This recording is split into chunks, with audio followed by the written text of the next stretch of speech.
Capítulo 16. Como manter os bons hábitos todos os dias. Em 1993, um banco em Abbotsford, no Canadá, contratou um corretor da bolsa de 33 anos, chamado Trent Dearsmith. Abbotsford era um subúrbio relativamente pequeno, à sombra da vizinha Vancouver, onde a maioria dos grandes negócios acontecia. Dada a localização e o fato de Dearsmith ser novato, ninguém esperava muito dele, mas ele progrediu rapidamente, graças a um simples hábito diário. Ele começava cada manhã com 2 potes em sua mesa, um contendo 120 clipes de papel, o outro vazio. Assim que ele se instalava todos os dias, fazia uma ligação de vendas. Imediatamente depois, movia um clipe do pote cheio para o pote vazio, e o processo recomeçava. Todas as manhãs, eu começava com 120 clipes de papel em um pote e continuava fazendo ligações até que todos fossem transferidos para o segundo pote. Ele me disse: dentro de 18 meses, Dearsmith gerava uma receita de 5 milhões para a empresa. Com 24 meses de casa, ele ganhava 75 mil por ano, o equivalente a 125 mil dólares atualmente. Não muito tempo depois, ele conseguiu um emprego ganhando 6 dígitos em outra empresa. Gosto de me referir a essa técnica como estratégia de clipe de papel, e ao longo dos anos, ouvi histórias de leitores que a empregaram de várias formas. Uma mulher transferia um grampo de um recipiente para o outro sempre que escrevia uma página de seu livro. Outro homem movia uma bolinha de gude de uma caixa para outra depois de cada série de flexões. Fazer progresso é satisfatório. Às vezes medições visuais, como mover clipes de papel, grampos de cabelo ou bolinhas de gude, fornecem evidências claras de seu progresso. Como resultado, elas reforçam seu comportamento e proporcionam um pouco de satisfação imediata a qualquer atividade. A medição visual tem muitos tipos: diários de alimentação, registros de treino, cartões de fidelidade perfurados, a barra de progressos em um download de software, até mesmo a quantidade de páginas em um livro. Mas talvez a melhor maneira de medir seu progresso seja usar um rastreador de hábitos. Como manter seus hábitos nos trilhos? O rastreador de hábitos é uma maneira simples de avaliar se um hábito foi criado. O formato mais básico é pegar um calendário e riscar cada dia que cumprir sua rotina. Por exemplo, se você meditar na segunda, quarta e sexta-feira, cada uma dessas datas terá um X. Conforme o tempo passa, o calendário torna-se um registro de sua rotina de hábitos. Inúmeras pessoas criam registros para rastrear seus hábitos, mas talvez o mais famoso tenha sido Benjamin Franklin. Começando aos 20 anos, Franklin carregava um livrinho por onde andava e o usava para rastrear 13 virtudes pessoais. Essa lista incluía metas como: não perca tempo, sempre esteja engajado em algo útil e evite conversas insignificantes. No final de cada dia, Franklin abria seu livreto e registrava seu progresso. Dizem que Jerry Seinfeld usa um rastreador de hábitos para manter sua rotina de escrever piadas. No documento Comédia, ele explica que seu objetivo é simplesmente nunca quebrar a corrente de escrever piadas todos os dias. Em outras palavras, ele não está focado na qualidade da piada em particular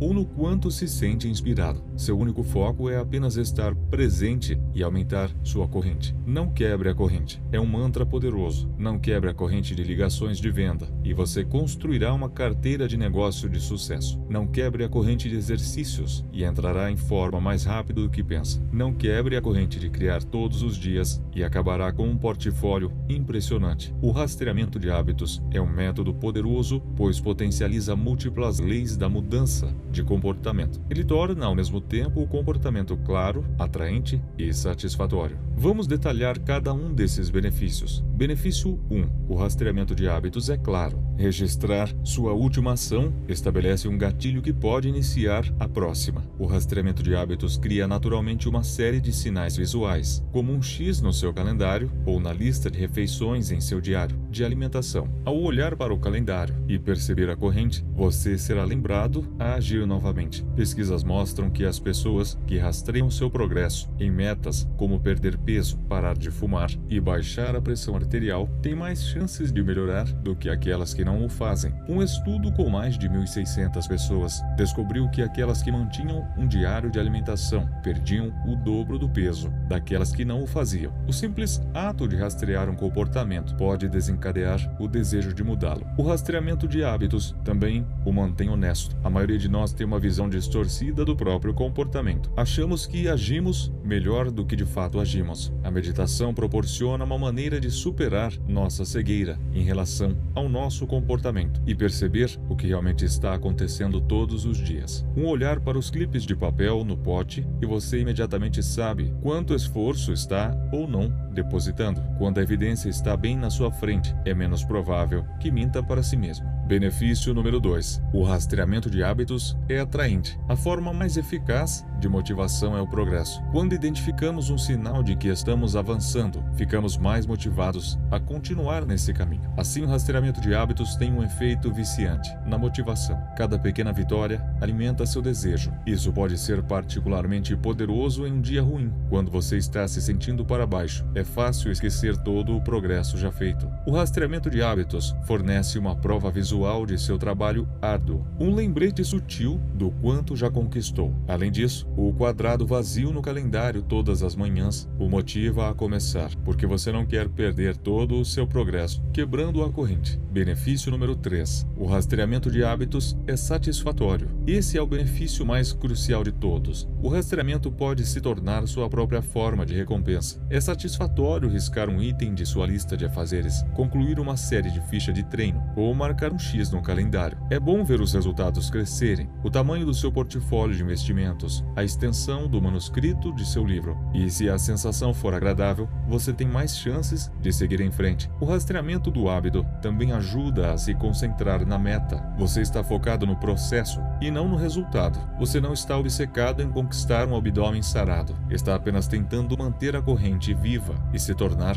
o tipo de pessoa que não perde os treinos. Em resumo, o rastreamento de hábitos cria uma sugestão visual que lembra de agir. É inerente, motivador, porque você vê o progresso que está fazendo e não quer perdê-lo. Se sente satisfeito sempre que registra mais uma ocorrência de seu hábito. Além disso, o rastreamento de hábitos fornece uma prova visual que endossa o tipo de pessoa que você deseja se tornar, o que é uma forma prazerosa de gratificação imediata e intrínseca. Você pode estar se perguntando se o rastreamento de hábitos é tão útil, por que esperei tanto para falar dele? Apesar de todos os benefícios, esperei até agora por uma simples razão. Muitas pessoas resistem à ideia de rastreamento e medição. Pode parecer complicado porque é preciso criar dois hábitos, o hábito que está tentando construir e o de rastreá-lo. Contar calorias parece mais transtorno quando você já tem dificuldades em seguir uma dieta. Anotar todas as ligações de vendas parece entediante quando se tem trabalho a fazer. Parece mais fácil dizer, vou comer menos, me esforçarei mais, ou me lembrarei de fazer isso. As pessoas inevitavelmente me dizem coisas como, tenho um diário de decisão, mas gostaria de usá-lo mais, ou registrei meus treinos por uma semana, mas depois parei. Já tive nessa situação. Certa vez fiz um diário de alimentação para rastrear as calorias ingeridas. Consegui fazer isso por uma refeição e depois desisti. O rastreamento não é para todos e não há necessidade de medir todos os aspectos de sua vida, mas quase qualquer um se beneficia dele de alguma forma, mesmo que temporariamente. O que podemos fazer para facilitar o rastreamento? Primeiro, sempre que possível, a medição deve ser automatizada. Você provavelmente ficará surpreso com o quanto de sua vida já rastreia, sem perceber. A fatura do seu cartão de crédito registra a frequência com que você sai para comer. Seu Fitbit registra quantos passos dá e quanto tempo dorme. Seu calendário registra quantos novos lugares visita a cada ano. Quando descobrir onde obter os dados, adicione uma nota a seu calendário para analisá-los a cada semana ou a cada mês, o que é mais prático do que rastreá-lo todos os dias. Em segundo lugar,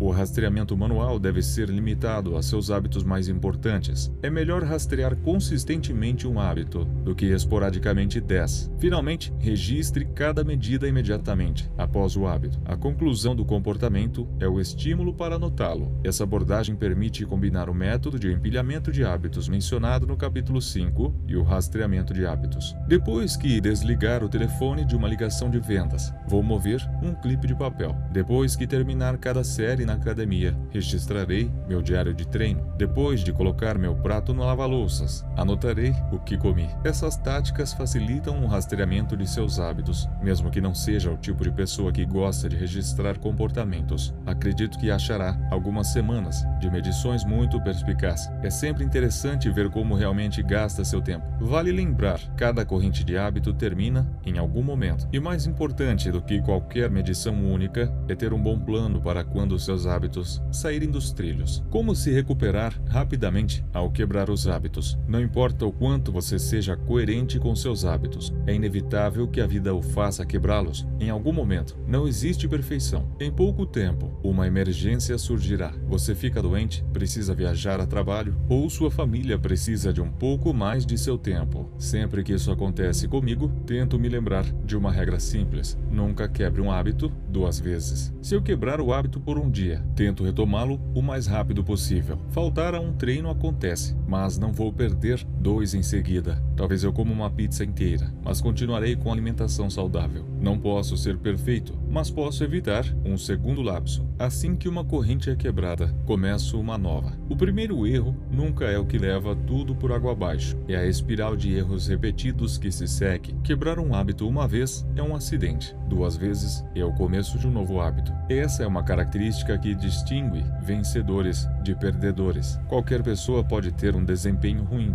um treino ruim, um dia ruim no trabalho, mas quando as pessoas de sucesso falham, elas se recuperam rapidamente. A quebra de um hábito não importa se a recuperação for rápida. Acho esse princípio tão importante que faço questão de observá-lo, mesmo que não consiga executar o hábito tão bem ou tanto quanto gostaria. Muitas vezes caímos em um ciclo de tudo ou nada com nossos hábitos. O problema não é escorregar, é pensar que se não puder fazer algo com perfeição, é melhor não fazê-lo. Você não percebe o quanto é valioso simplesmente estar presente nos seus dias ruins ou ocupados. Os dias perdidos o prejudicam mais do que os dias de sucesso o ajudam. Se começar com R$100, um ganho de 50% o levará a 150, mas só precisa de uma perda de 33% para levá-lo de volta a 100. Em outras palavras, evitar uma perda de 33% é tão valioso quanto alcançar um ganho de 50%. Como diz Charlie Munger, a primeira regra dos juros compostos: nunca interrompa o fluxo desnecessariamente. É por isso que os treinos ruins costumam ser os mais importantes. Dias preguiçosos e treinos ruins mantêm os ganhos compostos que você acumulou nos dias bons. Simplesmente fazer algo, 10 agachamentos, 5 corridinhas, uma flexão, qualquer coisa, é muito significativo. Não acumule 0. Não deixe que as perdas devorem seus ganhos. Além disso, nem sempre o que importa é o que acontece durante o treino. O mais importante é ser o tipo de pessoa que não perde treinos. É fácil treinar quando estamos nos sentindo bem, mas é crucial estar presente quando você não se sente bem, mesmo que faça menos do que espera. Ir à academia por 5 minutos pode não melhorar seu desempenho, mas reafirma sua identidade. O ciclo do tudo ou nada, da mudança de comportamento, é apenas uma armadilha que inviabiliza seus hábitos. Outro perigo potencial, especialmente se você estiver usando um rastreador de hábitos, é medir a coisa errada. Saber quando e quando não rastrear um hábito. Digamos que esteja administrando o restaurante e queira saber se o seu chefe está fazendo um bom trabalho. Uma maneira de medir o sucesso é acompanhar quantos clientes pagam por uma refeição todos os dias. Se mais clientes forem ao restaurante, a comida deve estar boa. Se houver menos, algo deve estar errado. No entanto, essa medição única, a receita diária, oferece apenas uma imagem limitada do que realmente está acontecendo. Só porque alguém paga por uma refeição não significa que a aprecie. Mesmo que os clientes insatisfeitos dificilmente jantem e saiam correndo, a verdade, se você está apenas medindo a receita, a comida pode estar piorando, mas você está compensando isso com marketing, descontos ou algum outro método. Em vez disso, pode ser mais eficaz monitorar quantos clientes terminam sua refeição ou talvez a porcentagem de clientes que deixam uma gorjeta generosa. O lado negativo do rastreamento de um comportamento específico é que nos tornamos motivados pelo número e não pelo propósito por trás dele. Se o seu sucesso for medido pelos ganhos trimestrais, você otimizará as vendas, a receita e a contabilização desses ganhos. Se o seu sucesso for medido por um número menor na balança, otimizará para um número menor na balança, mesmo que isso signifique adotar dietas radicais, desintoxicação líquida e pílulas para perda de gordura. A mente humana quer ganhar qualquer jogo que esteja jogando. Essa armadilha é evidente em muitas áreas da vida. Nós nos concentramos em trabalhar longas horas em vez de fazer um trabalho significativo. Nós nos preocupamos mais em alcançar 10.000 passos do que com a saúde. Ensinamos a gabaritar testes padronizados em vez de enfatizar o aprendizado. aprendizado, a curiosidade e o pensamento crítico. Em suma, otimizamos para o que medimos. Quando escolhemos a medida errada, obtemos o comportamento errado. Isso às vezes é chamado de Lei de Goodhart, batizada em homenagem ao economista Charles Goodhart. O princípio afirma: quando uma medida se torna o alvo, ela deixa de ser boa. A medição só é útil quando serve de diretriz e acrescenta contexto a uma imagem maior, não quando ela o consome. Cada número é simplesmente um pequeno feedback no sistema geral. Em nosso mundo movido pelos dados, tendemos a supervalorizar números e subestimar qualquer coisa efêmera, abstrata e difícil de quantificar. Pensamos erroneamente que os fatores que podemos medir são os únicos que existem. Mas, só porque é capaz de medir algo, não significa que aquilo seja o mais importante. E só porque não consegue medir alguma coisa, não significa que não seja importante. É crucial manter o rastreamento de hábitos em seu devido lugar. Pode ser satisfatório registrar um hábito e acompanhar seu progresso, mas a medição não é a única coisa que importa. Além disso, há muitas maneiras de medir o progresso e às vezes ajuda a mudar o foco para algo totalmente diferente. É por isso que as vitórias medidas longe da balança são eficazes para a perda de peso. O número na balança pode ser teimoso, por isso se você se concentrar apenas nele, sua motivação diminuirá. Mas você pode notar que sua pele parece melhor, você acorda mais cedo ou seu impulso sexual aumentou. Todas essas coisas são formas válidas de acompanhar sua melhoria. Se não estiver se sentindo motivado pelo número mostrado na balança, talvez seja a hora de se concentrar em uma medida diferente, uma que lhe forneça mais sinais de progresso. Não importa como você mede seus avanços, o rastreamento de hábitos oferece uma maneira simples de torná-los mais satisfatórios. Cada medição fornece mais uma evidência de que está se movendo na direção certa e um breve momento de prazer imediato por um trabalho bem feito. Resumo do capítulo: um dos sentimentos mais satisfatórios é a sensação de progresso. O método de rastreamento de hábitos é uma maneira simples de avaliar se criou um hábito, como marcar um X em um calendário. Ferramentas de rastreamento de hábitos e outras formas visuais de medição podem tornar seus hábitos satisfatórios, fornecendo evidências claras de seu progresso. Não quebre a corrente, mantenha seu hábito vivo. Não quebre um hábito duas vezes. Se perder um dia, retome-o o mais rápido possível. Só porque você consegue medir algo, não significa que seja o principal. Capítulo 17. Como um parceiro de responsabilidade pode mudar o jogo. Depois de servir como piloto na Segunda Guerra Mundial, Roger Fisher frequentou a Faculdade de Direito de Harvard e passou 34 anos se especializando em negociação e gestão de conflitos. Ele fundou a Harvard Negotiation Project e trabalhou com vários países e líderes mundiais em resolução de paz, crises, de reféns e compromissos diplomáticos. Mas também foi nos anos 1970 e 80, quando a ameaça de guerra nuclear se intensificou, que Fisher desenvolveu talvez sua ideia mais interessante. Na época, Fisher estava focado em projetar estratégias para impedir uma guerra nuclear e havia notado um fato preocupante: todo presidente em exercício teria acesso aos códigos de lançamento, capazes de matar milhões de pessoas, mas nunca veria ninguém morrer, porque sempre estaria a milhares de quilômetros de distância. Minha sugestão foi bastante simples, escreveu ele em 1981. Coloque esse código nuclear em uma pequena cápsula e a implante ao lado do coração de um voluntário. Essa pessoa carregaria consigo uma grande e afiada faca de açougueiro e acompanharia o presidente. Se alguma vez o presidente quisesse disparar armas nucleares, a única maneira de fazê-lo seria primeiro com as próprias mãos, matar um ser humano. O presidente diria: George, me desculpe, mas dezenas de milhões devem morrer. Ele tem que olhar para uma pessoa de carne e osso e perceber o que é a morte. O que é a morte de um inocente. Sangue no tapete da Casa Branca. É a realidade bem diante de seus olhos. Quando sugeri isso a amigos do Pentágono, eles disseram: meu Deus, isso é terrível. Ter que matar alguém distorceria o julgamento do presidente. Ele pode nunca apertar o botão. Enquanto tratava da quarta lei da mudança de comportamento, discorri sobre a importância de tornar bons hábitos imediatamente satisfatórios. A proposta de Fisher é uma inversão da quarta lei: torne-o imediatamente insatisfatório. Assim como estamos mais propensos a repetir uma experiência quando o final é satisfatório, também estamos mais propensos a evitar uma experiência quando o final é doloroso. A dor é uma professora eficaz. Se o fracasso é doloroso, ele é lembrado. Se é relativamente indolor, é ignorado. Mas quanto mais imediato e mais caro for o erro, mais rápido você aprende com ele. A ameaça de uma avaliação ruim de seu trabalho força um encanador a fazê-lo bem. A possibilidade de um cliente nunca retornar faz com que os restaurantes sirvam boa comida. O custo de cortar o vaso sanguíneo errado faz com que um cirurgião domine a anatomia humana e corte com cuidado. Quando as consequências são graves, as pessoas aprendem rapidamente. Quanto mais imediata a dor, menor a probabilidade do comportamento. Se quiser evitar maus hábitos e eliminar comportamentos não saudáveis, adicionar um custo instantâneo à ação é uma ótima maneira de reduzir sua probabilidade de ocorrência. Repetimos maus hábitos porque eles nos servem de alguma forma, e isso os torna difíceis de abandonar. A melhor maneira que conheço para superar essa situação é aumentar a velocidade da punição associada ao comportamento. Não pode haver uma lacuna entre a ação e as consequências. Assim que as ações incorrem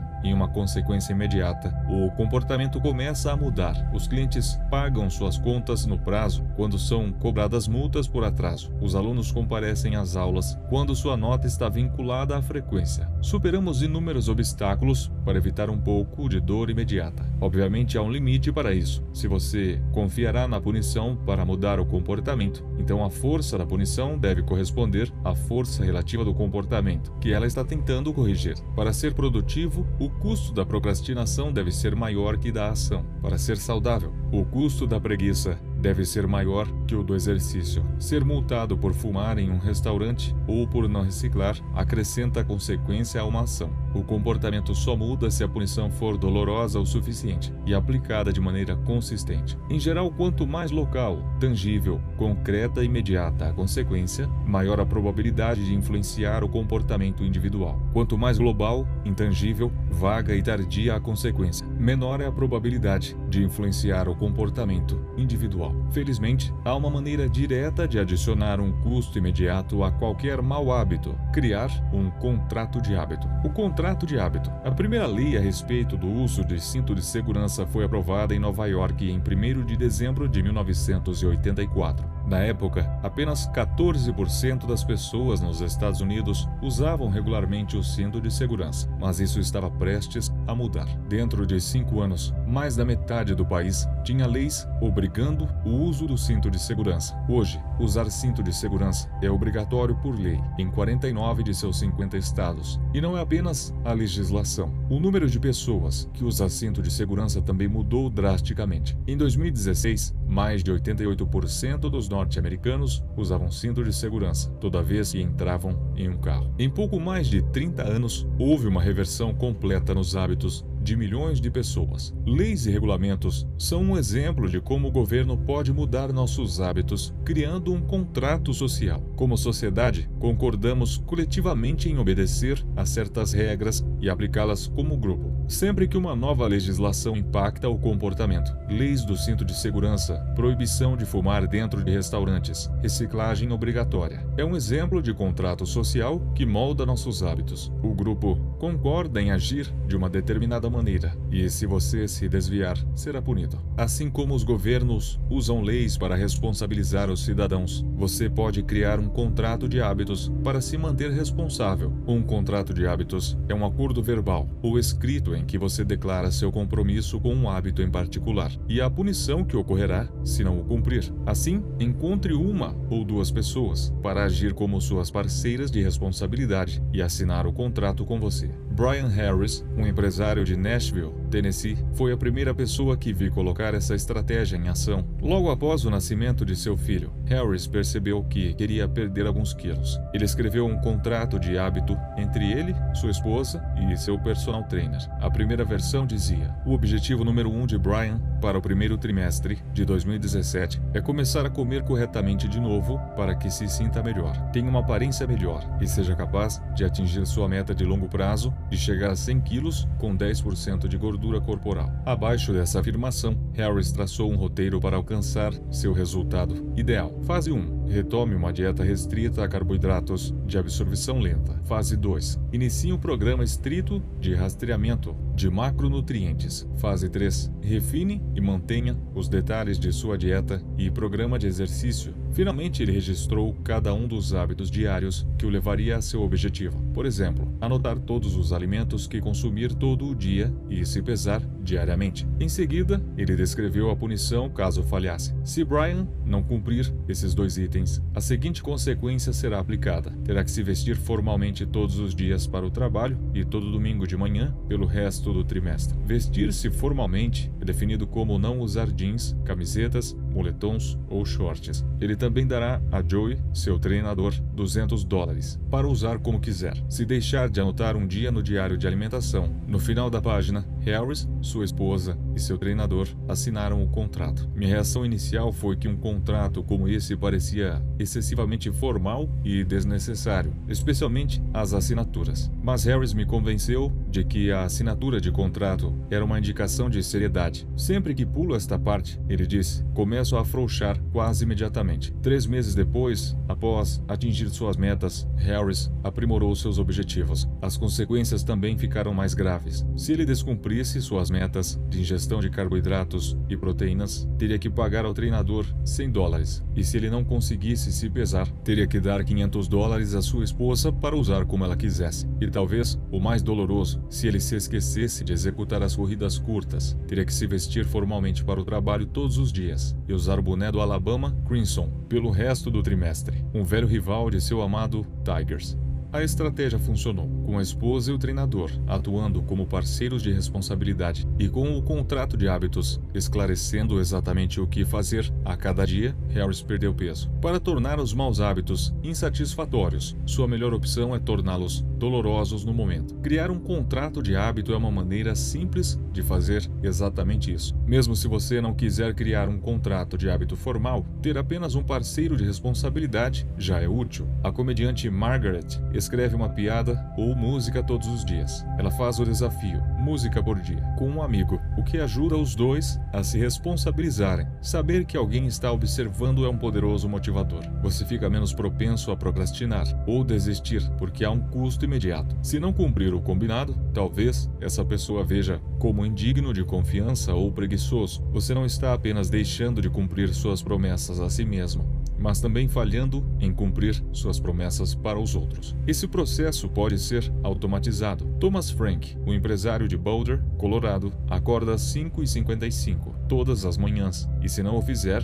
ele posta um tweet automático dizendo: são 6h10 e eu não acordei porque sou preguiçoso. Responda a esse tweet e receba $5 via PayPal. Limite de 5, desde que meu despertador não tenha falhado. Estamos sempre tentando apresentar nossos melhores eus ao mundo. Penteamos os cabelos, escovamos os dentes e nos vestimos com cuidado, porque sabemos que esses hábitos tendem a ter uma reação positiva. Queremos tirar boas notas e nos formar nas melhores escolas, para impressionar potenciais empregadores e colegas, e nossos amigos e familiares. Nós nos preocupamos com a opinião daqueles que nos rodeiam, porque é mais fácil quando os outros gostam de nós. É precisamente por isso que obter um parceiro de responsabilidade ou assinar um contrato de hábitos pode funcionar tão bem. Resumo do capítulo: a inversão da 4ª lei da mudança de comportamento é torne-o insatisfatório. É menos provável repetirmos um mau hábito se for doloroso ou insatisfatório. Um parceiro de responsabilidade cria um custo imediato para a inação. Nós nos importamos profundamente com o que os outros pensam de nós e não queremos que tenham uma opinião ruim a nosso respeito. Um contrato de hábito pode ser usado para adicionar um custo social a qualquer comportamento. Isso faz com que os custos de violar suas promessas sejam públicos e dolorosos. Saber que alguém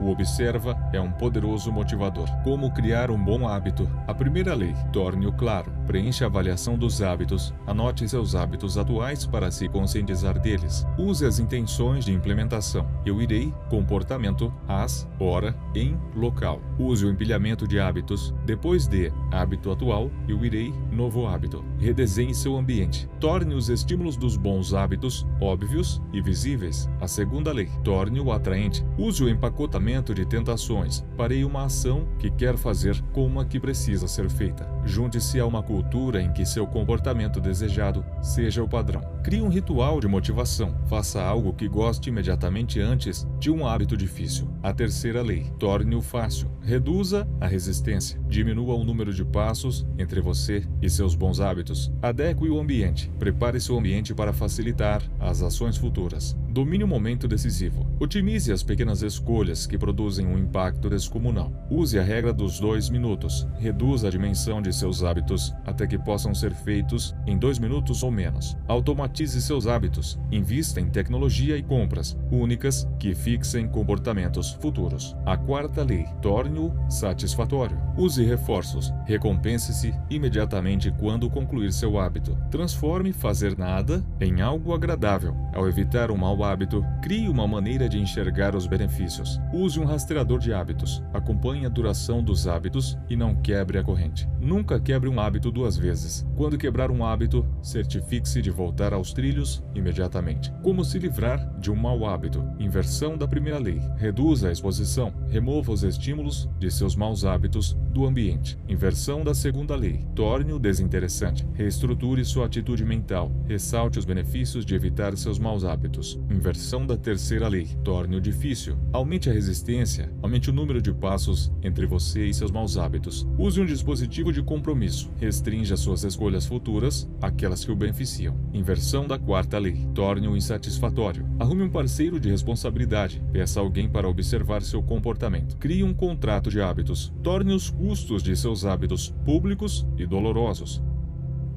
Táticas avançadas. Como deixar de ser apenas bom e ser realmente fantástico. Capítulo 18. A verdade sobre o talento. Quando os genes importam. Muitas pessoas conhecem Michael Phelps, mundialmente considerado um dos melhores atletas da história. Ele conquistou mais medalhas olímpicas, não só do que qualquer nadador, mas também mais do que qualquer atleta olímpico, em todos os esportes. Menos pessoas conhecem o nome Hicham El Guerrouj, mas ele era um atleta fantástico pelos próprios méritos. El Guerrouj é um corredor marroquino que possui 2 medalhas de ouro olímpicas e é um dos maiores corredores de média distância de todos os tempos. Por muitos anos, deteve o recorde mundial nas corridas de 1.600, 1.500 e 2.000 metros. Nos Jogos Olímpicos de Atenas, na Grécia, em 2004, ele conquistou o ouro nos 1.500 e 5.000 metros. Esses 2 atletas são muito diferentes em muitos aspectos. Para começar, um competia em terra e o outro na água, mas o mais notável, eles têm uma diferença significativa na altura. El Guerrouj tem 1,76, Phelps 1,94. Apesar da diferença de 18 centímetros, os dois são idênticos em um aspecto. Michael Phelps e Hicham usam calças com o mesmo comprimento de pernas. Como isso é possível? Phelps tem pernas relativamente curtas para sua altura e um dorso muito longo, a estrutura perfeita para nadar. El Guerrouj tem pernas incrivelmente longas e uma parte superior do corpo curta, ideal para a corrida de média distância. Agora imagine se esses 2 atletas de classe mundial trocassem de esporte. Dada sua notável capacidade atlética, Michael Phelps poderia se tornar um corredor de média distância de nível olímpico caso treinasse o suficiente. É improvável. No auge de sua capacidade física, Phelps pesava 88 kg, o que é 40% mais pesado do que El Guerrouj, que competia com ultraleves, 63 kg. Corredores mais altos são corredores mais pesados, e cada quilo extra é uma maldição quando se trata de corrida de média e longa distância contra competidores de elite. Phelps estaria condenado desde o início. Da mesma forma, El Guerrouj pode ser um dos melhores corredores da história, mas é muito questionável se ele se qualificaria para as Olimpíadas como nadador. Desde 1976, a altura média dos medalhistas de ouro olímpico na corrida de 1.500 é de 1,77, em comparação à altura média dos medalhistas de ouro olímpico na natação. Nos 100 metros freestyle é de 1,95. Os nadadores tendem a ser mais altos e ter costas e braços longos, ideais para puxar água. El Guerrouj estaria em grave desvantagem antes sequer de pular na piscina. O segredo para maximizar suas chances de sucesso é escolher o campo de competição correto. Isso é tão verdadeiro como uma mudança de hábitos, quanto com o esporte e nos negócios. Os hábitos são mais fáceis de realizar e mais satisfatórios quando se alinham com suas inclinações e suas habilidades naturais, como Michael Phelps na piscina ou Hicham na pista. Você deve disputar um jogo em que as probabilidades probabilidades estejam a seu favor. Abraçar essa estratégia requer a aceitação da verdade simples de que as pessoas nascem com habilidades diferentes. Algumas pessoas não gostam de discutir esse fato. Na superfície, seus genes parecem ser determinantes e não é divertido falar sobre coisas que você não pode controlar.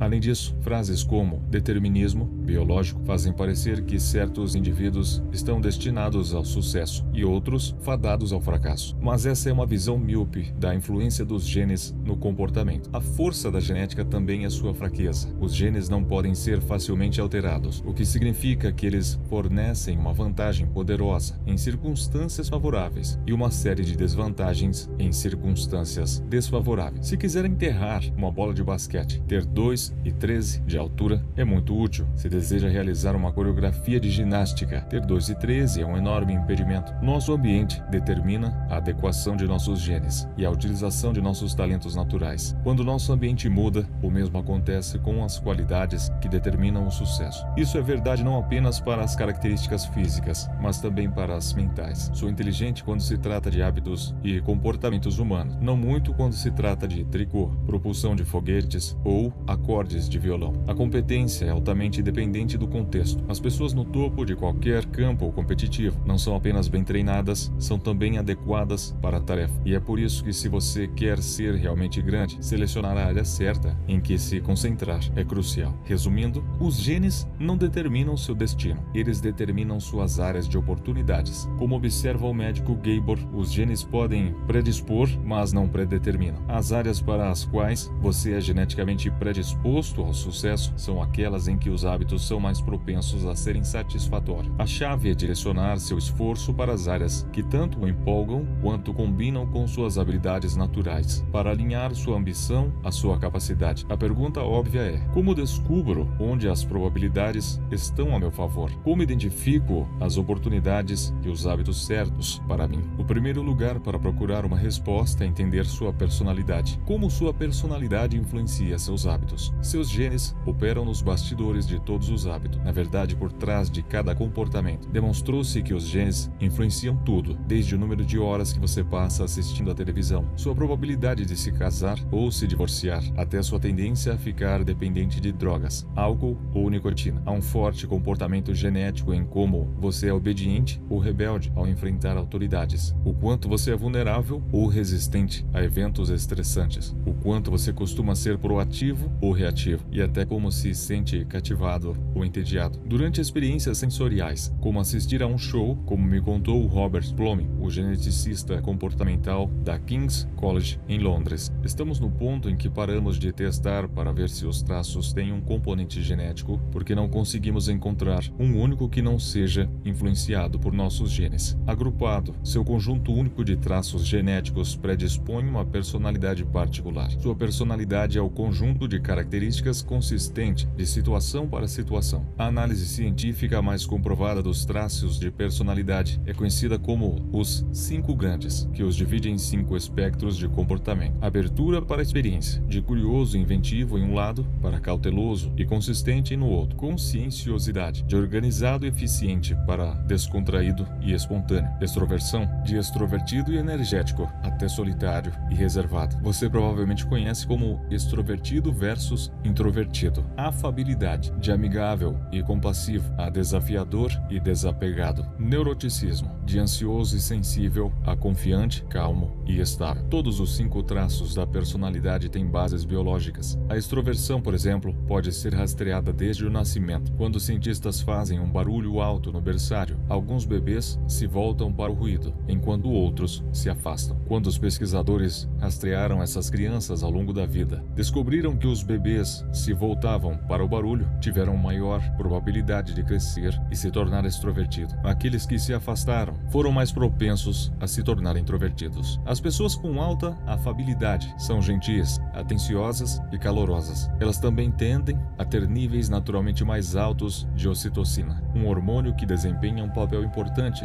na ligação social, aumenta os sentimentos de confiança e atua como antidepressivo natural. Você pode facilmente imaginar como alguém com mais ocitocina é mais propenso a criar hábitos de escrever bilhetes de agradecimento ou organizar eventos sociais. Como terceiro exemplo, considere o neuroticismo, que é um traço de personalidade que todas as pessoas possuem em vários graus. As pessoas com alto neuroticismo tendem a ser ansiosas e se preocupar mais do que as outras. Esse traço tem sido associado à hipersensibilidade da amígdala, a área do cérebro responsável por perceber ameaças. Em outras palavras, as pessoas que são mais sensíveis a sinais negativos do ambiente são mais propensas a ter uma pontuação alta em neuroticismo. Nossos hábitos não são determinados apenas por nossas personalidades, mas não há dúvidas de que nossos genes nos empurram em uma determinada direção. Nossas preferências profundamente enraizadas tornam certos comportamentos mais fáceis para algumas pessoas do que para outras. Você não precisa se desculpar por essas diferenças ou se sentir culpado, mas precisa trabalhar com elas. Uma pessoa com pontuação mais baixa na conscienciosidade, por exemplo, terá menos probabilidade de ser ordeira por natureza e por precisar depender mais do design do ambiente para manter bons hábitos, como um lembrete para os leitores menos conscientes. O design do ambiente é a estratégia de que tratamos nos capítulos 6 e 12. A conclusão é que você deve criar hábitos que funcionem para a sua personalidade. As pessoas podem ter um corpo sarado se exercitando como fisiculturistas, mas se você preferir escalada, ciclismo ou remo, modele seu hábito de exercício em torno de seus interesses. Se o seu amigo segue uma dieta com poucos carboidratos, mas acha que com uma baixa gordura funciona para você, então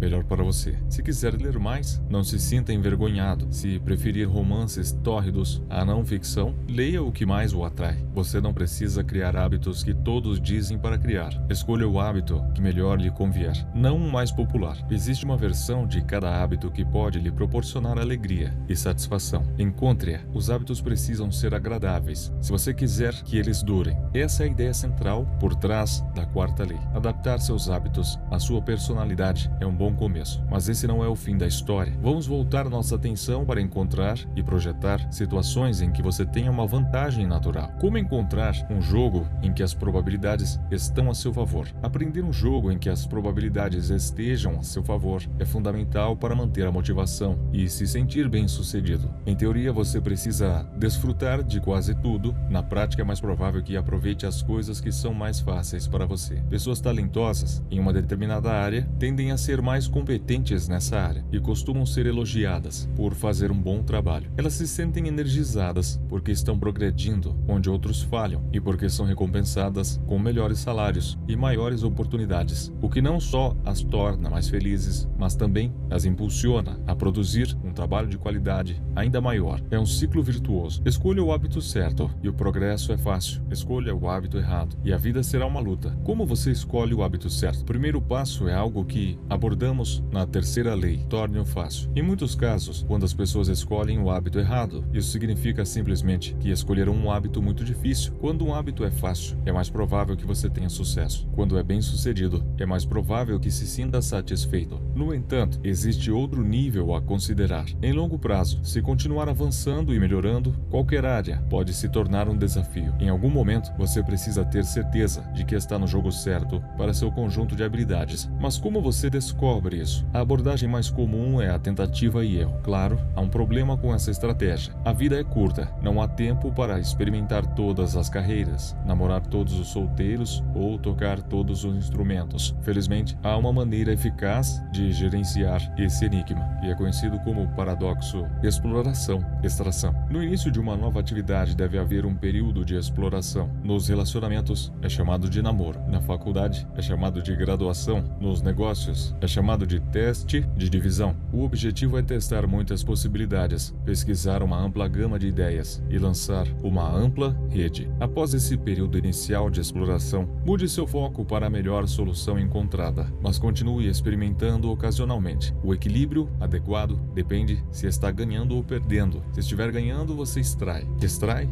Se estiver perdendo, continua explorando. Em longo prazo, é provavelmente mais eficaz trabalhar na estratégia estratégia que parece oferecer os melhores resultados em cerca de 80 a 90% do tempo e continuar explorando nos 10 a 20% restantes. O Google pede aos funcionários que gastem 80% da jornada semanal em seu trabalho oficial e 20% em projetos de sua escolha, o que levou à criação de produtos de grande sucesso, como o Google AdWords e o Gmail. A abordagem ideal também depende de quanto tempo você tem. Se tem muito tempo, como alguém no início da carreira, faz mais sentido explorar, porque depois de encontrar a coisa certa, você ainda tem muito tempo para extrair o máximo possível. Se está pressionado pelo tempo, digamos que ao chegar no prazo para um projeto, você deve implementá-lo, a melhor solução. Você deve implementar a melhor solução que encontrou até agora e obter alguns resultados. À medida que explora opções diferentes, há uma série de perguntas que pode fazer a si mesmo para restringir continuamente os hábitos e áreas que serão mais satisfatórios para você. O que é divertido para mim,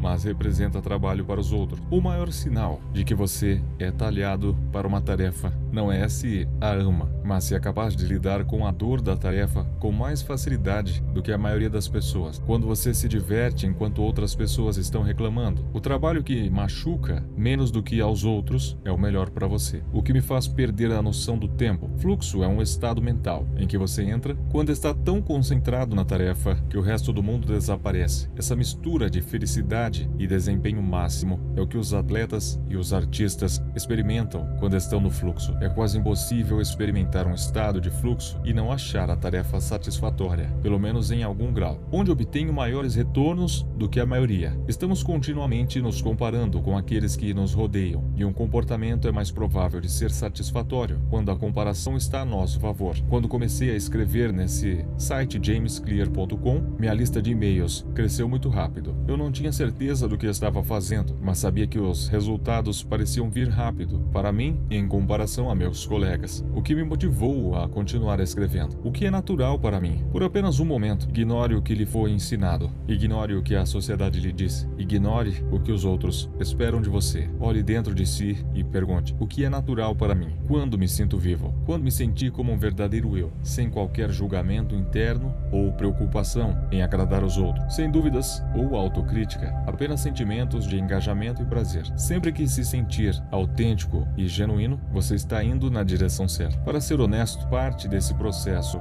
é apenas sorte. Michael Phelps e Richard tiveram a sorte de nascer com um conjunto raro de habilidades altamente valorizadas pela sociedade e colocadas no ambiente ideal para que essas habilidades se desenvolvessem. Todos temos um tempo limitado neste planeta, e os verdadeiramente grandes entre nós são os que não apenas trabalham arduamente, mas também têm a sorte de estar expostos à oportunidade que lhes favorece. Mas, e se você não quiser deixar isso por conta do acaso? Se não conseguir encontrar um jogo em que as probabilidades estejam a seu favor, crie um. Scott Adams, o cartunista por trás de Gilbert, diz: todos têm pelo menos alguma área na qual pode estar entre os 25% melhores, com algum esforço. No meu caso, sou capaz de desenhar melhor que a maioria das pessoas, mas não posso ser considerado artista. Eu não sou mais engraçado do que um comediante mediano que nunca atinge o estrelato, mas sou mais engraçado do que a maioria das pessoas. A mágica é que poucas pessoas conseguem desenhar bem e escrever piadas. É a combinação dos dois que torna o que eu faço tão raro. E quando você acrescenta meu histórico de negócios, surge um tópico que poucos cartunistas conseguem explorar, sem vivenciá-lo. Quando você não consegue vencer sendo o melhor, pode vencer sendo diferente. Combinando suas habilidades, você reduz o nível de concorrência, o que torna mais fácil se destacar. É possível superar a necessidade de uma vantagem genética ou anos de prática, reescrevendo as regras. Um bom jogador trabalha arduamente para ganhar o jogo que todo mundo está jogando. Um grande jogador cria um novo jogo que favoreça suas forças e evite suas fraquezas. Na faculdade, projetei minha própria biomecânica, que era uma combinação de física, química, biologia e anatomia. Eu não era inteligente o suficiente para me destacar entre os melhores físicos ou biólogos, então criei meu próprio jogo. E como me convinha, eu estava apenas fazendo os cursos que me interessavam. Estudar parecia menos trabalhoso. Também era mais fácil evitar as armadilhas de me comparar com todos os outros. Afinal, ninguém mais estava fazendo a mesma combinação de matérias. Então, quem seria capaz de avaliar se eles eram melhores ou piores? A especialização é uma maneira poderosa de superar o acidente da genética ruim. Quanto mais você dominar uma habilidade específica, mais mais difícil será para os outros competirem com você. Muitos fisiculturistas são mais fortes do que a maioria dos lutadores de queda de braço, porque o campeão de queda de braço tem uma força muito específica. Mesmo que não seja o mais talentoso, muitas vezes você pode vencer sendo o melhor em uma categoria muito restrita. A água fervente amacia uma batata, mas endurece um ovo. É impossível ter controle do fato de ser uma batata ou um ovo, mas você pode decidir disputar um jogo em que o melhor é ser duro ou ser mole. Se conseguir encontrar um ambiente mais favorável, pode transformar a situação de uma em que as possibilidades estejam contra você em uma que elas estejam a seu favor. Como tirar o máximo proveito de seus genes? Nossos genes não eliminam a necessidade de trabalho árduo, eles a esclarecem. Eles nos dizem em que trabalhar arduamente. Uma vez que percebemos nossos pontos fortes, sabemos em que gastar nosso tempo e energia. Sabemos quais tipos de oportunidade procurar e quais tipos de desafio devem ser evitados. Quanto melhor entendermos nossa natureza, melhor será nossa estratégia. As diferenças biológicas são importantes. Mesmo assim, é mais produtivo focar se está atingindo seu próprio potencial do que se comparar a outra pessoa. O fato de você ter um limite natural para qualquer habilidade específica não tem nada a ver com o fato de ter atingido ou não o limite de suas capacidades. As pessoas ficam tão presas no fato de que têm limites que raramente exercem o esforço necessário para se aproximar deles. Além disso, os genes não são capazes de torná-lo bem-sucedido se você não estiver agindo. Sim, é possível que o treinador sarado na academia tenha genes melhores, mas, se não executar a mesma rotina de exercício, é impossível dizer se recebeu cartas genéticas melhores ou piores. Até ter trabalhado tão arduamente quanto aqueles que admira, não explique o sucesso deles pela sorte. Em resumo, uma das melhores maneiras de garantir que seus hábitos permaneçam satisfatórios ao longo do tempo é escolher o comportamento que se alinhe com sua personalidade e habilidade. Trabalhe arduamente nas coisas mais fáceis. Resumo do capítulo: o segredo para maximizar suas chances de sucesso é escolher o campo de competição certo. Escolha o hábito certo e o progresso será fácil. Escolha o hábito errado e a vida será uma luta. Os genes não podem ser facilmente alterados, o que significa que fornecem uma vantagem poderosa em circunstâncias favoráveis. É uma séria desvantagem nas desfavoráveis. Nas desfavoráveis, os hábitos são mais fáceis quando se alinham com suas habilidades naturais. Escolha os hábitos que melhor se adequem a você. Escolha um jogo que favorece seus pontos fortes. Se não conseguir encontrar um que lhe favoreça, crie. Os genes não eliminam a necessidade de trabalho árduo, eles a esclarecem. Eles nos dizem em que trabalhar arduamente. Capítulo 19. A regra de cachinhos dourados. Motivação na vida e no trabalho. Em 1955, na Disneylândia, tinha acabado de abrir uma filial em Anaheim, Califórnia. Quando um garoto de 10 anos pediu um emprego, as leis trabalhistas eram menos rígidas na época, e o menino conseguiu uma posição vendendo guias por 50 centavos de dólar cada. Em um ano, ele fez a transição para a loja de mágica da Disney, onde aprendeu truques com os funcionários mais antigos. Ele testava piadas e números simples com os visitantes. Logo descobriu que o que amava não era apresentações de mágica, mas apresentações em geral. Ele tomou por objetivo se tornar comediante. Já na adolescência, ele passou a se apresentar em pequenos clubes ao redor de Los Angeles. O público era pequeno e sua apresentação curta. Ele raramente permanecia no palco por mais de 5 minutos. A maioria das pessoas da plateia estava muito ocupada bebendo ou conversando com os amigos para prestar atenção. Uma noite, ele literalmente fez sua apresentação de stand-up para um clube vazio. Não era um trabalho glamuroso, mas não havia dúvida de que ele estava melhorando. Suas primeiras apresentações duravam apenas 1 ou 2 minutos. No ensino médio, seu material se expandiu para incluir números de 5 minutos e alguns anos depois, um show de 10 minutos. Aos 19, apresentava semanalmente números de 20 minutos. Ele teve que ler 3 poemas durante o show apenas para conseguir estender a apresentação pelo tempo necessário, mas suas habilidades continuaram a progredir. Ele passou mais uma década experimentando, ajustando e praticando. Aceitou um emprego como roteirista para televisão e gradualmente começou a frequentar talk shows. Em meados da década de 1970, conseguiu se tornar um convidado regular do programa The Night Show e Saturday Night Live. Finalmente, depois de quase 15 anos de trabalho, o jovem conquistou a fama. Ele visitava 60 cidades em 63 dias, depois 72 em 80 dias, então 85 em 90 dias. Um de seus shows, em Ohio, teve um público de 18.695 pessoas. Outros 45 mil ingressos foram vendidos para sua turnê de 3 dias em Nova York. Ele foi lançado ao estrelato e se tornou um dos comediantes mais bem-sucedidos de seu tempo. Seu nome é Steve Martin. A história de Martin traz uma perspectiva fascinante sobre o que é preciso para manter hábitos em longo prazo. Comédia não é para os tímidos. É difícil imaginar uma situação que cause medo nos corações de mais pessoas do que se apresentar sozinha no palco e não conseguir fazer rir. E, no entanto, Steve Martin enfrentou esse medo todas as semanas durante 18 anos. Em suas palavras, 10 anos de aprendizado, 4 anos de refinamento, outros 4 de sucesso. Porque algumas pessoas como Martin persistem em seus hábitos, sejam fazendo piadas, desenhos animados ou tocando violão, enquanto a maioria de nós luta para permanecer motivada. Como projetamos hábitos que nos mantêm atraídos e não se desgastem? Os cientistas estudam essa questão há muitos anos. Embora ainda haja muito a aprender, uma das descobertas mais consistentes é que a melhor maneira de manter a motivação e atingir níveis máximos de desejo é trabalhar em tarefas de um nível de dificuldade perto do limite da nossa capacidade. O cérebro humano adora um desafio, mas apenas se estiver dentro de uma zona de dificuldade ideal. Se você gosta de tênis e tentar jogar uma partida séria contra um garoto de 4 anos, rapidamente ficará entediado. É muito fácil, você vai ganhar todos os pontos. Por outro lado, se jogar com um tenista profissional como Roger Federer e Serena Williams, perderá rapidamente a motivação porque a partida é difícil demais. Agora considere uma partida contra alguém que seja igual a você. Conforme o jogo avança, você ganha alguns pontos e perde alguns. Tem uma boa chance de ganhar,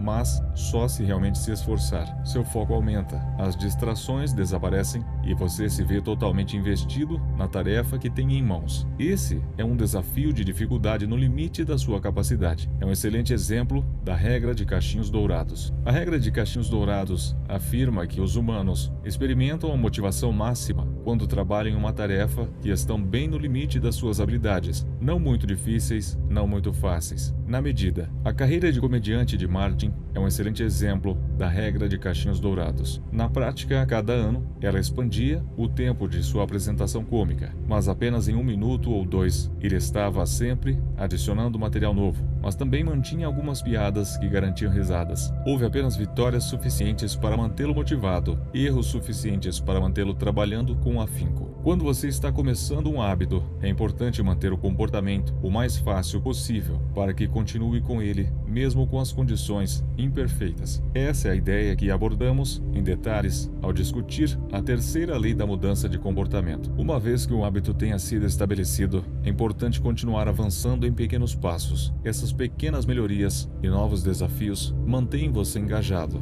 E se atingir a zona de caixinhos dourados, você pode alcançar um estado de fluxo. Um estado de fluxo é a experiência de estar na zona de fluxo. É o totalmente imerso em sua atividade. Os cientistas tentaram qualificar esse sentimento. Eles descobriram que para atingir um estado de fluxo em uma tarefa, deve estar aproximadamente 4% além da sua capacidade atual. Na vida real, normalmente não é factível qualificar a dificuldade de uma ação dessa maneira, mas a ideia central da regra de caixinhos dourados ainda é válida. Trabalhar em desafios de dificuldade perto do limite da sua capacidade, só um pouquinho além, parece crucial para manter a motivação. O aperfeiçoamento requer um equilíbrio delicado. Você precisa procurar regularmente por desafios que o levem ao limite, enquanto continua a progredir o suficiente para permanecer motivado. Os comportamentos precisam permanecer novos para que continuem atraentes e satisfatórios. Sem variedade, ficamos entediados, e é o tédio o maior vilão na busca do autoaperfeiçoamento. Como manter o foco diante do tédio ao trabalhar em suas metas. Depois que minha carreira no beisebol terminou, comecei a procurar um novo esporte e me juntei a uma equipe de levantamento de peso. E um dia um treinador de elite visitou nossa academia. Ele havia trabalhado com milhares de atletas durante sua longa carreira, incluindo alguns olímpicos. Eu me apresentei e começamos a falar sobre o processo de aprimoramento. Qual é a diferença entre os melhores atletas e todos os outros? Perguntei. O que as pessoas realmente bem-sucedidas fazem que as demais não fazem? Ele mencionou alguns fatores já esperados: genética, sorte, talento, mas então disse algo que eu não estava esperando. Em algum momento, tudo se resume a quem é capaz de lidar com o tédio de treinar todos os dias, fazendo os mesmos levantamentos repetidas vezes. Sua resposta me surpreendeu, porque é uma maneira diferente de pensar na ética do trabalho. As pessoas falam sobre ficar empolgado para trabalhar em seus objetivos, quer se trate de negócios, esportes ou arte. Você ouve as pessoas dizendo: tudo se resume à paixão e você realmente tem que querer. Como resultado, muitos ficam deprimidos quando perdem o foco ou a motivação,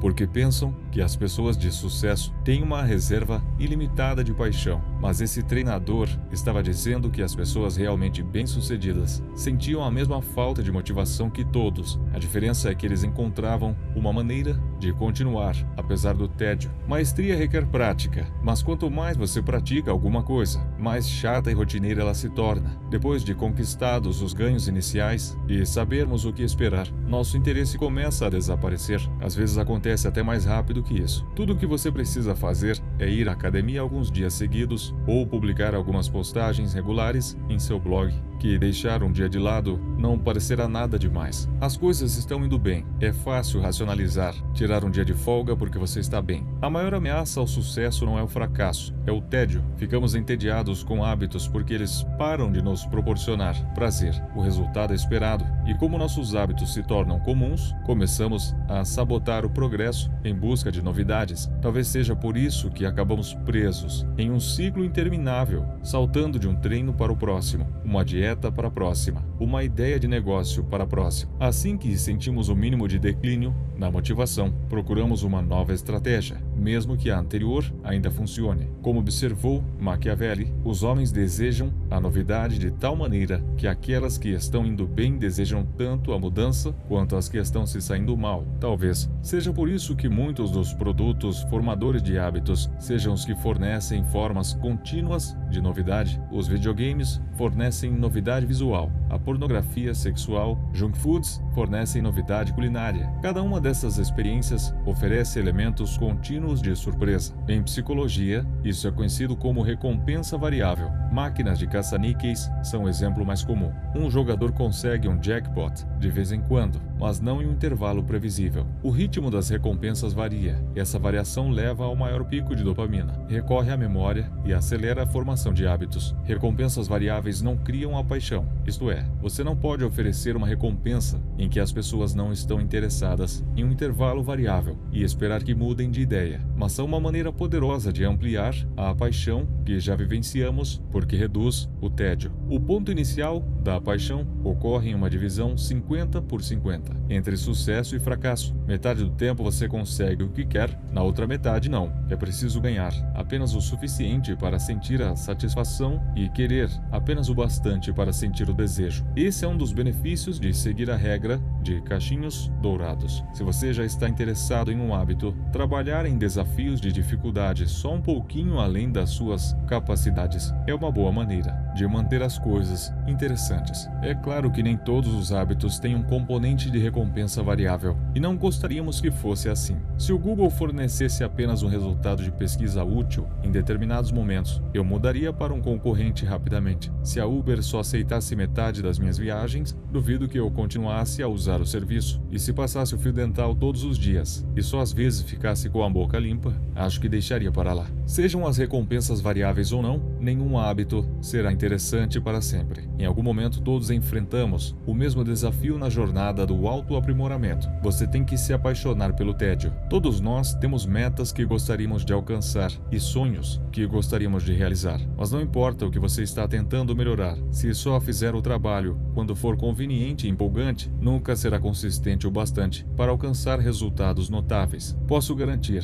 que, se conseguir começar um hábito e continuar colocando em prática, haverá dias em que terá vontade de desistir. Quando inicia um negócio, haverá dias em que você não vai querer ir até lá. Ao frequentar a academia, haverá séries que você não vai querer fazer. Quando chegar a hora de escrever, haverá dias em que você não vai querer digitar. Mas insistir quando é irritante, doloroso ou desgastante é o que faz a diferença entre um profissional e um amador. Profissionais cumprem o cronograma. Amadores deixam a vida atrapalhar seu caminho. Os profissionais sabem o que é importante para eles e trabalham para atingir suas metas com propósito. Os amadores são desviados do curso pelas urgências da vida. David Ken, autor e professor de meditação, incentiva seus alunos a evitar serem meditadores de conveniência. Da mesma forma, você não quer ser atleta, escritor ou qualquer outra coisa de conveniência. Quando um hábito é realmente importante, você tem que estar disposto a colocá-lo em prática de qualquer modo. Os profissionais que agem, mesmo quando o momento não é ideal, eles podem não gostar,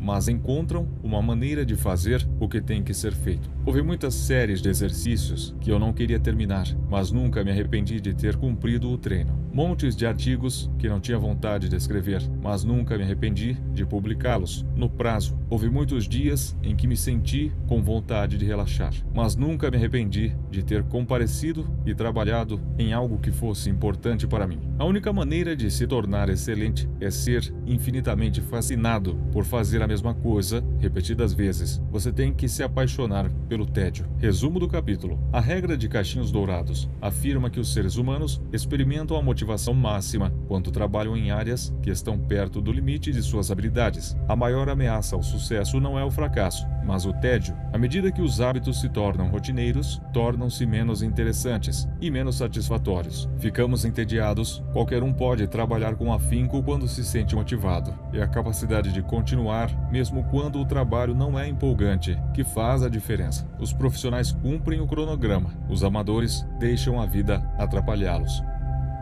Capítulo 20. O lado negativo de criar bons hábitos. Os hábitos criam a base para a maestria. No xadrez, somente depois que os movimentos básicos das peças se tornam automáticos é que um jogador pode se concentrar no próximo nível do jogo. Cada informação que é memorizada abre o espaço mental para um raciocínio mais intenso. Isso se aplica a qualquer empreendimento. Quando conhece os movimentos simples, tão bem que é capaz de realizá-los sem pensar, você fica livre para prestar atenção aos detalhes mais avançados. Dessa forma, os hábitos são a espinha dorsal de qualquer busca pela excelência. No entanto, os benefícios dos hábitos têm um custo. No início, cada repetição desenvolve fluência, velocidade e habilidade. Mas então, quando um hábito se torna automático, você fica menos sensível ao feedback. Entra em modo de repetição irracional. Torna-se mais fácil deixar erros passarem. Quando você consegue fazer bem o suficiente no piloto automático, para de pensar em como fazer melhor. A vantagem dos hábitos é que podemos fazer coisas sem pensar. A desvantagem dos hábitos é que nos acostumamos a fazer as coisas de uma determinada maneira e paramos de prestar atenção a pequenos erros. Você presume que está melhorando porque está ganhando experiência. Na realidade, está apenas reforçando a que já tem, não as aprimorando. Na verdade, algumas pesquisas mostraram que uma vez que uma habilidade tenha sido dominada, normalmente ocorre um ligeiro declínio no desempenho ao longo do tempo. Normalmente, esse pequeno declínio de desempenho não é motivo de preocupação. Você não precisa de um sistema para melhorar continuamente a maneira de escovar os dentes, amarrar os sapatos ou fazer sua xícara de chá pela manhã. Com hábitos como esses, bom o bastante costuma ser suficiente. Quanto menos energia você gasta em escolhas triviais, mais poderá gastá-las naquilo que realmente importa. No entanto, quando deseja maximizar seu potencial e atingir níveis de desempenho mais alto, precisa de uma abordagem com mais nuances. Você não pode repetir as mesmas coisas cegamente e esperar se tornar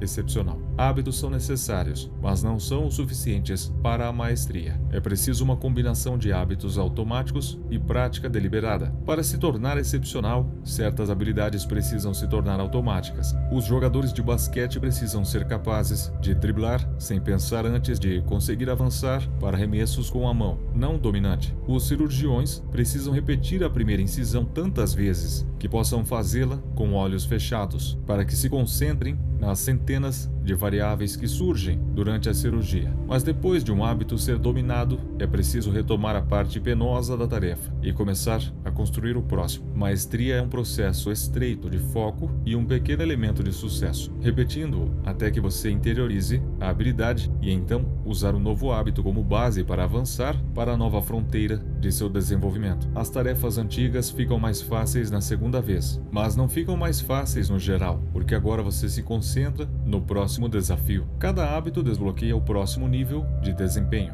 É um ciclo sem fim. Embora os hábitos sejam poderosos, você precisa de uma maneira de permanecer consciente de seu desempenho ao longo do tempo, para que continue a se aperfeiçoar e melhorar. É precisamente no momento em que começa a sentir que dominou a habilidade, bem quando as coisas começam a parecer automáticas e você fica confortável, que precisa evitar cair na armadilha do convencimento. A solução? A solução. Estabelecer um sistema de reflexo e revisão. Como rever seus hábitos e fazer ajustes. Em 1986, o Los Angeles Lakers tinha um dos times de basquete mais talentosos já reunidos, mas raramente é lembrado dessa maneira. A equipe começa a temporada da NBA de 1985 a 86 com um impressionante recorde de 29-5. Os especialistas diziam que poderia ser o melhor time na história do basquete, disse o técnico Pat Riley após a temporada. Surpreendentemente, o Lakers tropeçou nos playoffs de 1986 e sofreu uma derrota que encerrou sua temporada nas West Conference Finals. O melhor time da história do basquete nem jogou o campeonato da NBA. Depois desse golpe, Riley estava cansado de ouvir sobre quanto talento seus jogadores tinham e quanto a equipe era promissora. Ele não queria ver flashes de brilho seguidos por um gradual desvanecimento no desempenho. Queria que os Lakers jogassem com todo o seu potencial, noite após noite. No verão de 1986, ele criou um plano para fazer exatamente isso. Um sistema que chamou de programa Melhor Esforço da Carreira, em tradução. Quando os jogadores ingressaram no Lakers, explicou Riley, rastreamos suas estatísticas de basquete até o ensino médio. Chamo isso de pegar seus números. Procuramos um indicador preciso do que um jogador é capaz de fazer. Em seguida, o incluímos em nosso plano para a equipe, com base na noção que ele manterá, e depois melhorará suas médias. Depois de determinar o nível de desempenho de um jogador, Riley adicionou um passo fundamental. Ele pediu a cada jogador para melhorar seu desempenho pelo menos em 1% ao longo da temporada. Se conseguisse, seria um CBE, ou Melhor Esforço da Carreira. Semelhantes à equipe britânica de ciclismo mencionada no capítulo 1, os Lakers buscaram o desempenho máximo melhorando pouco a cada dia. Riley teve o cuidado de salientar que CBE não envolvia apenas pontos ou estatísticas, mas empregar seu melhor esforço espiritual, mental e físico. Os jogadores recebem créditos por permitir que um oponente trombe com você quando sabe que uma falta será marcada contra ele. Mergulhar atrás de bolas perdidas, ir atrás de rebotes, recuperando ou não a bola, ajudar um colega de time quando o jogador que ele está marcando passar por ele e outros atos de herói anônimo. Como exemplo, digamos que Magic Johnson, a estrela do Lakers, na época, fez 11 pontos, 8 rebotes, 12 assistências, 2 roubadas de bola e 5 erros de passe em um jogo. Magic também recebeu crédito por uma ação de herói anônimo, por mergulhar em bolas perdidas. Finalmente ele jogou um total de 33 minutos nesse jogo hipotético. Os números positivos somam 34, então subtraímos 5 erros de passe para obter 29. Finalmente, dividimos 29 por 33 minutos jogados, igual a 0,879. O número de CBE seria 879. Esse número era calculado para todos os jogos de um jogador, e o CBE médio era o número que deveria ser melhorado em 1% durante a temporada. Riley comparou a CBE atual de cada jogador não apenas com suas performances passadas, mas também com as dos jogadores da liga. Como disse Riley, classificamos os membros do time junto com os oponentes, que ocupam a mesma posição e têm definições de funções semelhantes. O jornalista esportivo Jack McMullen, observou: Riley anunciava os melhores jogadores da liga em letras garrafais, no quadro negro, a cada semana, e os comparava com os jogadores correspondentes na própria escalação. Jogadores sólidos e confiáveis, geralmente tinham nota na casa de 600, enquanto os de elite marcavam pelo menos 800. Magic Johnson, que obteve 138 dobro-triplos em sua carreira, muitas vezes marcou mais de 1000. O Lakers também enfatizava o progresso ano a ano, realizando comparações históricas dos dados do CBE, segundo Riley. Comparamos o mês de novembro de 1986 e o de novembro de 1985 e mostramos aos jogadores se eles estavam indo melhor ou pior do que no mesmo ponto da temporada anterior. Depois mostramos a eles como foram os números de desempenho de dezembro de 1986 contra os de novembro daquele ano. O time implementou o CBE em outubro de 1986. 8 meses depois, foi campeão da NBA. No ano seguinte, Pat Riley liderou sua equipe para outro título quando o Lakers se tornou o primeiro time em 20 anos a vencer campeonatos consecutivos da NBA. Depois da proeza, Pat declarou: sustentar um esforço é a coisa mais importante para qualquer empreendimento. A melhor maneira de ser bem-sucedido é aprender a fazer as coisas do jeito certo e depois fazê-la da mesma maneira todas as vezes. O programa CBE é um excelente exemplo do poder de reflexão e revisão. Os jogadores do Lakers já eram talentosos. O CBE os ajudou a tirar o máximo de proveito do que tinham e garantiu que seus hábitos melhorassem. A reflexão e a revisão possibilitam o aprimoramento de longo prazo de todos os hábitos, porque os tornam conscientes de seus erros e ajudam a considerar possíveis caminhos para melhoria. Sem reflexão, podemos dar desculpas, criar racionalização e mentir para nós mesmos. Não temos nenhum processo para determinar se estamos tendo um desempenho melhor ou pior em comparação a ontem. Os profissionais com os melhores desempenhos em todos os campos praticam vários tipos de reflexão e revisão, e o processo não precisa ser complexo. O corredor queniano Eliud Kipchoge é um dos maiores maratonistas de todos os tempos e medalhistas de ouro olímpico. Ele ainda toma notas após cada treino, nas quais revisa seu treinamento para o dia e procura por áreas que devem ser melhoradas. Da mesma forma,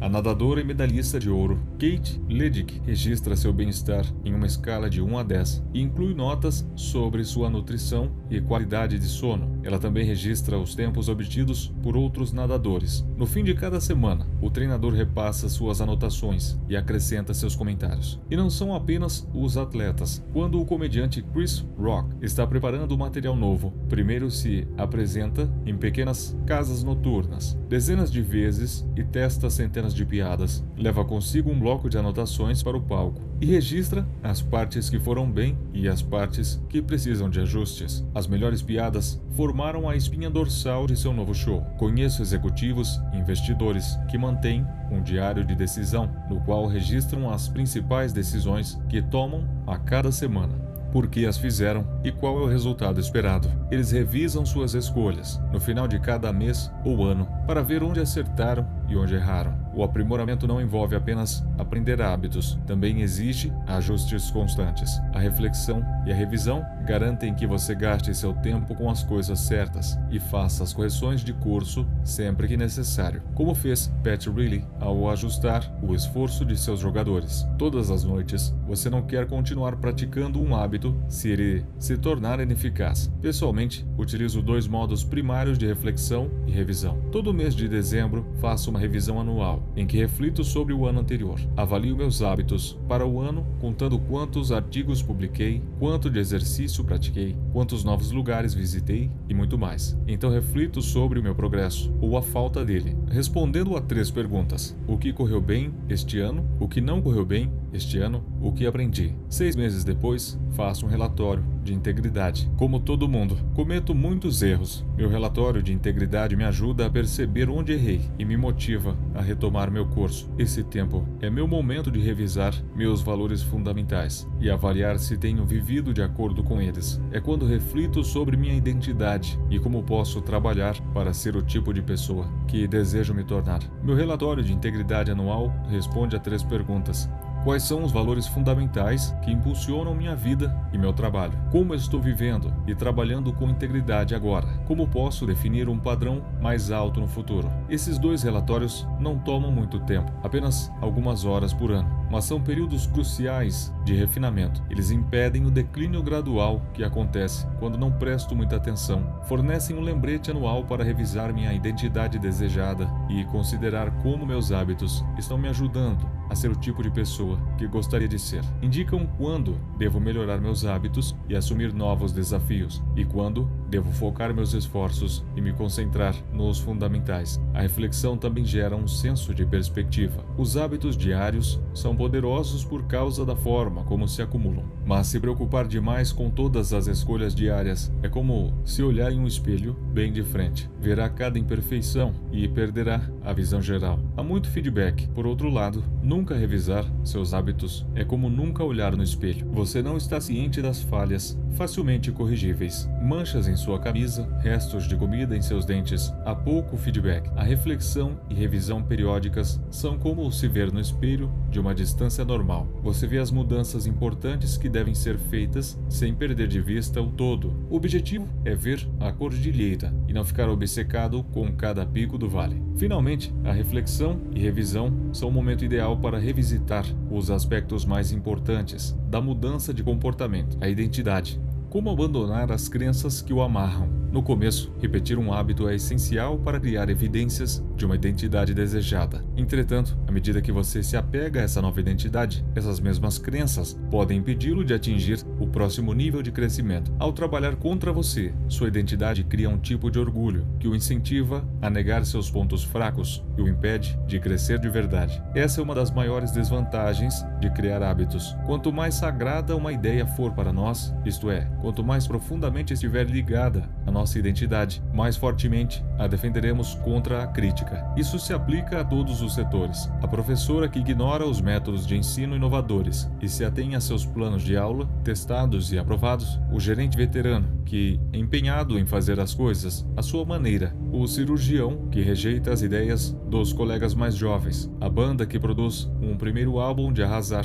e depois fica presa em um padrão. Quanto mais nos apegamos a uma identidade, mais difícil se torna crescer além dela. Uma solução é evitar que um único aspecto de sua identidade seja uma parte esmagadora de quem é você. Nas palavras do investidor Paul Graham, mantenha sua identidade pequena. Quanto mais você deixar uma única crença o definir, menos será capaz de se adaptar quando a vida se desafiar. Se vincular toda a sua identidade a ser o armador do time, o sócio de uma empresa ou qualquer outra coisa, a perda dessa faceta o arruinará. Se você é vegano e depois desenvolve uma condição de saúde que o obriga a mudar de dieta, terá que lidar com uma crise de identidade. Quando se apega muito fortemente a uma identidade, você se torna frágil. Se perdê-la, se perde junto. Durante quase toda a minha juventude, ser atleta era uma parte importante da minha identidade. Depois que minha carreira de beisebol terminou, tive dificuldades de me encontrar. Quando você passa a vida inteira se definindo de um jeito e isso desaparece, quem você se torna? Veteranos militares e ex-empresários relatam sentimentos semelhantes. Se a sua identidade está envolvida em uma crença, como sou um grande soldado, o que acontece se seu período de serviço termina? Para muitos donos de empresa, sua identidade é algo como: sou CEO, sou fundador. Se passou o tempo todo trabalhando em seu negócio, como se sentirá depois de vender a empresa? A chave para atenuar essas perdas de identidade é redefinir a si mesmo, de tal forma que consiga manter aspectos importantes da sua identidade, mesmo que seu papel específico mude. Sou atleta se torna: sou o tipo de pessoa que é mentalmente resistente e ama um desafio físico. Sou um ótimo soldado se transforma em: sou o tipo de pessoa que é disciplinada, confiável e ótima trabalhando em equipe. Sou CEO se traduz em: